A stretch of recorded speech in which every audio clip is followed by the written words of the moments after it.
Hello everyone, this is Neha here and welcome back to your channel health grooming lifestyle. आज दोस्तों हम बात करेंगे अर्थराइटिस की ट्रीटमेंट को लेकर। अर्थराइटिस जो कि जोड़ों का दर्द होता है। अर्थराइटिस मेनली घुटनों के जोड़ों को लेकर लोग सोचते हैं, पर ये यहाँ तक सीमित नहीं होता। हमारे शरीर में जहाँ जहाँ जोड़ होते हैं वहाँ भी अर्थराइटिस वाली प्रॉब्लम होती है, गठिया जिसे कहते हैं। अगर आपको अर्थराइटिस नहीं भी है और जोड़ों में दर्द होता है सर्दियों में, तो आपको ये वीडियो ज़रूर देखना चाहिए। और जिन्हें गठिया यानी अर्थराइटिस, रूमेटॉइड अर्थराइटिस की प्रॉब्लम है, उन्हें भी वीडियो ज़रूर देखना चाहिए। आज हम उन उपचार के बारे में बात करेंगे, ट्रीटमेंट के बारे में, कि आप घर बैठे प्राकृतिक तौर पर जो जोड़ों का दर्द होता है उसे कैसे कम कर सकते हो, उसे कैसे ठीक कर सकते हो। सर्दियों में जोड़ों में होने वाला दर्द सिर्फ बुजुर्गों को या एज लोगों को ही नहीं होता, यंग लोगों को भी होता है। तो ये वीडियो ज़रूर पूरा वॉच कीजिए, जिससे आपको पता लगे कि आप नेचुरली ट्रीटमेंट घर बैठे किस तरीके से आप अपने जोड़ों का दर्द कम कर सकते हो, क्या कारण है, ये सब कुछ इस वीडियो में आज हम दोस्तों देखेंगे। तो दोस्तों मैं वीडियो ज़रूर शुरू करूं उससे पहले, अगर आप इस चैनल पर नए हो और अभी तक आपने इस चैनल को सब्सक्राइब नहीं किया है तो ज़रूर सब्सक्राइब कर लेना, ऑल नोटिफिकेशन बेल आइकन के साथ, क्योंकि यहाँ पर आपको इसी तरह की हेल्पफुल वीडियोस मिलती रहती हैं। तो चलिए दोस्तों, without any further delay, let's start the video.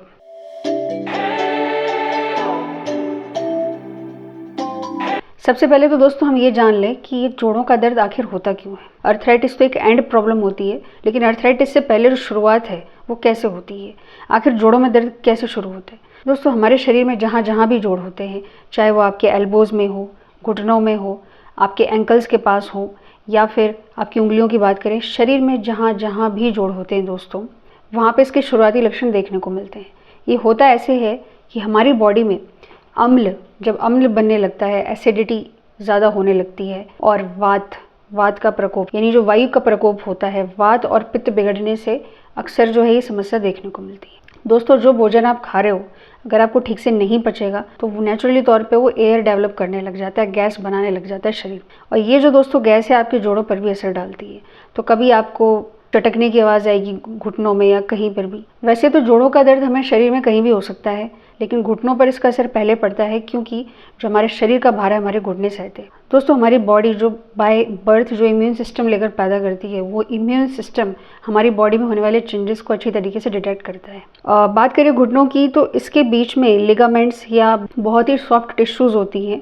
किसी तरह का प्रोटीन रिलीज़ होने से, बोन से जो प्रोटीन रिलीज़ होता है, या फिर जो अम्ल और वात हमारे शरीर में पैदा होता है, जो केमिकल रिलीज़ होता है इनडाइजेशन की वजह से, अपच के कारण, वो वहाँ पर जाके केमिकल जो है असर डालते हैं जोड़ों पर। अब यहाँ पर जो है जो टिश्यूज़ हैं, जो लिगामेंट्स हैं, वो अफेक्ट होने लग जाती हैं, जो कि आपके घुटनों के जोड़ों को स्मूथली वर्क करने में मदद करती हैं।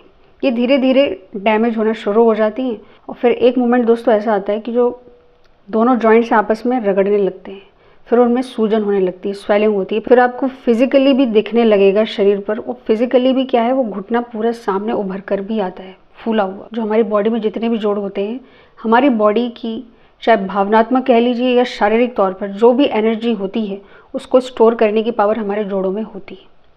और अगर ये किसी कारण अगर हम अच्छा खाना नहीं खाते, अगर टेंशन लेते हैं, कुछ भी लेते हैं, तो सारा जो स्टोरेज है हमारे जोड़ों में होता है। अब ये जोड़ों की देखभाल अगर आप, और उम्र के बढ़ते पड़ाव के साथ अगर आप इनकी देखभाल ना करें, तो फिर ये अर्थराइटिस और गठिया जैसी प्रॉब्लम जो आने लग जाती है। अब दोस्तों जो ये आम जोड़ों का दर्द होता है, जो जनरली ठंडियों के सीज़न में होता है, ये क्यों होता है? अर्थराइटिस वालों के लिए तो और भी ज़्यादा पेनफुल होता है। देखिए सर्दियों में जो एटमॉस्फेरिक प्रेशर है, जो वायुमंडलीय दबाव होता है, उसके कारण टेम्परेचर बहुत ही लोअर डाउन हो जाता है। अगर आप, क्योंकि ठंड है, फिजिकल एक्टिविटी नहीं करेंगे आप, तो शरीर में जो नेचुरल हीट, जो गर्माहट होनी चाहिए, वो नहीं बनी रहती। उसका असर हमारी नसों पर भी पड़ता है। तो अगर आप ज़्यादा सिटिंग करते हैं, किसी भी तरह की फिजिकल एक्टिविटी नहीं करते हैं, तो होता ये है कि जो नसें होती हैं घुटनों की, वो सिकुड़ने लग जाती हैं। वहाँ पर जो ब्लड सर्कुलेशन का जो टेम्परेचर है या जो दबाव है, वो भी धीरे धीरे ड्रॉप डाउन हो जाता है। तो टेम्परेचर गिरेगा, तापमान गिरेगा, वो नसें बहुत ही ज़बरदस्त तरीके से सिकुड़ती हैं, जिसकी वजह से लिगामेंट्स और टिश्यूज़ अफेक्ट होती हैं, जिसकी वजह से बहुत ज़्यादा वहाँ पे अकड़न या इन्फ्लेमेशन शुरू हो जाता है, दर्द होता है। और ये खासकर महसूस होता है दोस्तों जब सुबह का समय होता है, तो उठने में दिक्कत होती है एकदम से, क्योंकि रातों रात तो इन्फ्लेमेशन हो रहा था, सुबह उठते ही वहाँ पे एकदम से दर्द होना शुरू हो जाता है। अब उठ नहीं सकते घुटनों के बल। तो देखिए दोस्तों, इसके लिए क्या क्या नेचुरल ट्रीटमेंट हो सकते हैं। अब ट्रीटमेंट की बात कर लेते हैं। तो इसके लिए आप गर्म परतदार कपड़े, अगर आप 50 से 60 की उम्र के एज ग्रुप में आते हैं, तो गर्म परतदार कपड़े, और ये ज़रूर सुनिश्चित करें कि जैसे हीट पैड्स हो गए, गर्म पानी की बोतल, उससे आप सिकाई कर सकते हो। गोंद के लड्डू आप खा सकते हैं। गोंद के लड्डू होते हैं, गोंद एक तरह का गोंद होता है, उसके लड्डू बनाए जाते हैं। घर पर या किसी से भी आप गोंद के लड्डू बनवा के रख सकते हैं तो बढ़िया है। घुटनों का दर्द चाहे सर्दियों का हो या फिर अगर आपको अर्थराइटिस है, गोंद के लड्डू खाने से घुटनों में जो इन्फ्लेमेशन होती है वो कम होती है, ब्लड सर्कुलेशन ठीक से होता है और जो वहाँ के लिगामेंट्स और टिश्यूज़ होते हैं वो बहुत स्मूथली आपके घुटनों की जो मूवमेंट होती है, मोबिलिटी होती है, उसको फ्लेक्सिबल बनाने में बड़ा मदद करते हैं। और इसके अलावा लहसुन का आप इस्तेमाल कर सकते हो। खाली पेट सुबह आप लहसुन खा सकते हो, बहुत मदद करेगा।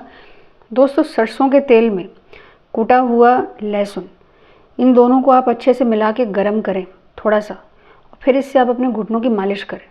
वहाँ पर सिकाई के साथ साथ मालिश तो हो रही है, आपके जो टिश्यूज़ हैं और लिगामेंट्स मजबूत होते हैं, गर्माहट आती है, रक्त संचार में बहुत ज़्यादा मदद मिलती है, ब्लड सर्कुलेशन इंप्रूव होता है, जिससे जो है दर्द बहुत कम हो जाता है। दोस्तों, मैंने जैसा कि आपको पहले ही बताया था, in the absence of physical activity, अगर आप शारीरिक तौर पर सक्रिय नहीं रहते हो, तो शरीर में गर्माहट नहीं रहती, तो हल्के फुल्के व्यायाम और स्ट्रेचिंग कर सकते हैं आप, ट्रेडमिल पर थोड़ा दौड़ना, तो घर के अंदर ही आप फिजिकल एक्टिविटी कर सकते हो जो जोड़ों पर बहुत अच्छा प्रभाव डालती है।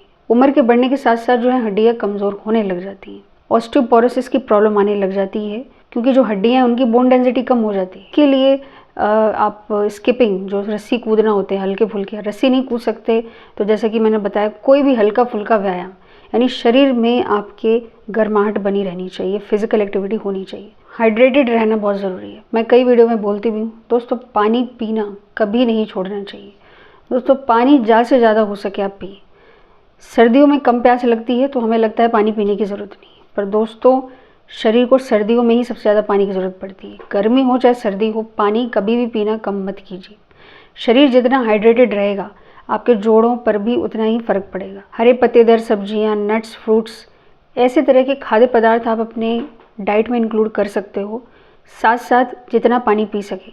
इनसे क्या होगा, बॉडी में एक जो सामान्य तापमान बना रहना चाहिए वो स्टेबल रहता है, इससे जो जोड़ों के दर्द है उससे भी निजात मिलती है। और दोस्तों, जोड़ों से संबंधित मैंने एक वीडियो बनाया था, हल्की सी स्ट्रेचिंग एक्सरसाइज है, उससे रिलेटेड एक वीडियो बनाया है, उसका जो लिंक है मैं आई बटन में दे दूँगी, आप जाकर वहाँ चेक कर सकते हो। कुछ हल्की फुल्की स्ट्रेचिंग एक्सरसाइज होती हैं जो ज़रूरी हैं, क्योंकि एक ही पोजीशन में बैठे रहने की वजह से जो जोड़ हैं उनमें दर्द चालू हो जाता है, तो ये आप स्ट्रेचिंग एक्सरसाइज कर सकते हो। तो दोस्तों, ये था कंप्लीट वीडियो अर्थराइटिस की ट्रीटमेंट को लेके। आप किस तरीके से घुटनों के दर्दों का प्राकृतिक उपचार घर बैठे कर सकते हो, इससे संबंधित जो मैंने महत्वपूर्ण जानकारी दी है, आपको कैसी लगी? वीडियो अगर पसंद आता है तो लाइक करना मत भूलिएगा। इस इन्फॉर्मेशन को और भी लोगों तक पहुंचाइए, जिससे उनको भी इसकी मदद मिल सके। अगर आप दोस्तों इस चैनल पर नए हो या अगर अभी तक आपने चैनल को सब्सक्राइब नहीं किया, ज़रूर सब्सक्राइब कर लेना, क्योंकि यहाँ पर इसी तरह की हेल्पफुल वीडियोज़ दोस्तों आपको मिलती रहती है। तो चलिए दोस्तों, मिलती हूँ आप सभी से फिर एक नेक्स्ट वीडियो में with something innovative. Till then, bye bye and take care.